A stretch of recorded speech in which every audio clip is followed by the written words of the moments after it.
Les maladies n'ont pas de frontières. Elles voyagent sans visa d'un pays à un autre. Le labo de l'ISRA, reconnu par l'Organisation mondiale de la santé, produit environ 20 millions de doses par an qui doit atteindre 60 millions.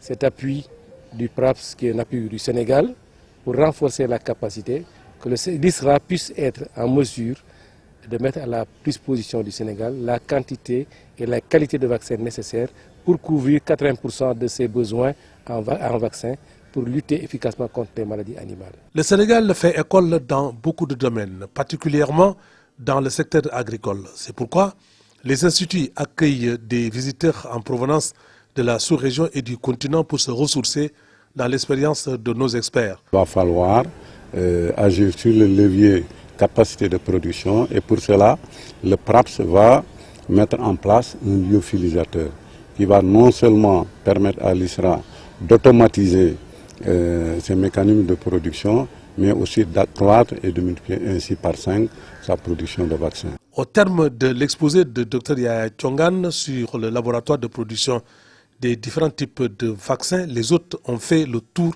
de l'unité. Je suis vraiment satisfaite d'avoir pu faire cette visite et surtout écouter le directeur de la production vaccin qui nous a présenté leur production depuis plusieurs années et les perspectives qui s'offrent à eux avec la mise à disposition du PRAPS d'un lyophilisateur qui va leur permettre donc de booster leur production. C'est vraiment une occasion très importante pour nous et nous avons eu une information très importante relativement à la production d'à peu près à l'échelle temporelle d'à peu près 60 millions de doses de vaccins. La rencontre a pris fin par un cocktail.